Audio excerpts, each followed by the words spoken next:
Na kundi la waasi la M23 limethibitisha kwamba limeuteka mji wa Walikale ambao linadai limeudhibiti kwa ajili ya kudumisha usalama wa raia katika eneo hilo pamoja na kulinda mali zao. M23 inasema kwamba japo imepiga hatua ya kupanua uongozi wake katika majimbo mawili ya Kivu Kusini na Kivu Kaskazini, itaendelea kuheshimu makubaliano ya kusitisha amani yaliyofikiwa mapema wiki hii. Kwa upande wake, msemaji wa jeshi la FARDC katika jimbo la Kivu Kaskazini, Luteni Kanali Jiomi Njike, amewaambia wanahabari mjini Beni kwamba hatua ya M23 kuingia katika mji wa Walikale ni ishara kwamba lengo lao kuu ni kusaka madini yaliyopo katika eneo hilo. Aidha, Luteni Kanali Njike ameomba raia katika eneo hilo kutokuwa na wasiwasi kuhusu hali ilivyo, akiwaambia kwamba wanaweza kutegemea jeshi la nchi na makundi ya wapiganaji yanayounga mkono katika kuwalinda. Mapema wiki hii, marais Felix Tshisekedi wa DRC na mwenzake wa Rwanda Paul Kagame walikutana nchini Qatar, ambapo walikubaliana kusitisha mapigano mashariki mwa DRC bila masharti. Hata hivyo, licha ya hilo, makabiliano makali yameendelea kushuhudiwa katika maeneo kadhaa mashariki mwa DRC. Sasa raia wa DRC wanahisi vipi kuhusiana na juhudi hizi za kutatua mzozo huu? Hebu tupate kauli zao. Kukutanana ya Kagame na Tshisekedi wangepashwa ustisha na zingine maparti prenante sagisi. Tulikuwa nasikia wanasema Senko, SSC na AFC na M23 wote wakutanane juu ya kutafuta pamoja amani. Wapolitiki biko napenda kutumaliza shie wa population ya chini. Banajua maafere zao. Kisha shie biko natufunika tu, shie tuko naendelea kufa, batoto yao biko mainchi, banajua mabitu. Juu ya nini president anaweza jipermettre kutoka? Tuko na bachunga wanani Angola. Kisha wanatuambia bile bya Angola M23 na jiretire. Wakishangara wanakutanana tete a tete na president Rwanda. Bangihusisha wengine wa acteur politique mwa hii mambo. Juu ile kukutana banakutana bao bawili awiklo, banaweza fanya makoro zenye azitaleta matunda mzuri mwinchi ya Kongo. Na wakati huo, mashirika ya kijamii yanalalamikia changamoto nyingine ambazo zinatatiza utoaji misaada katika eneo la mashariki mwa DRC.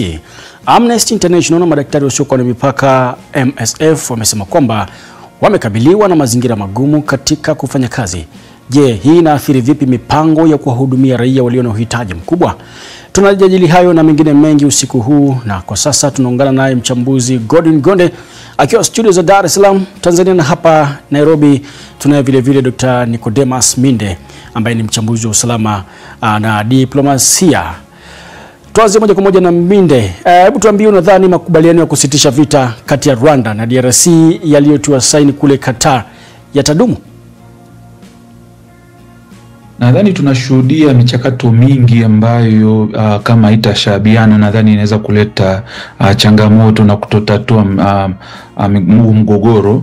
Nadhani hatua ya kukutana kwa Tshisekedi pamoja na Kagame ni ishara nzuri ya kutaka kuondoa mkwamo, lakini ni mapema sana kuona kwamba hizi juhudi ama ule mkutano unaweza kuwa kama ndo suluhisho ya mambo yote, kama tulivyoona kwamba bado miji inaendelea kutekwa.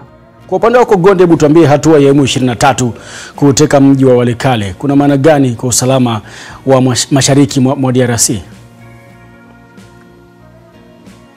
Inaendeleza kuteteresha amani katika eneo hilo pamoja na usalama, kwa sababu wanaonekana wakiendelea kutanuka na kuchukua maeneo bila kupata upinzani kutoka jeshi la serikali.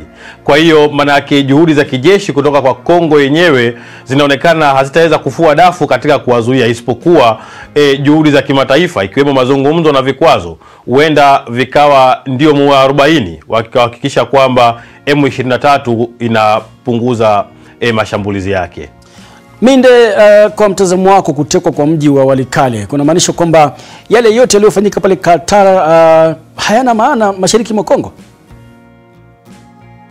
Kama alivyosema hapo awali kwamba kukutana ni jambo moja na kufanya makubaliano ni jambo jingine, lakini utekelezaji wa makubaliano ni jambo ambalo ni muhimu sana, na nadhani tumeshuhudia kwamba mkutano wa Qatar ulikuwa ni ishara nzuri, lakini tumeona siku moja baadaye tunaona miji inaendelea kutekwa.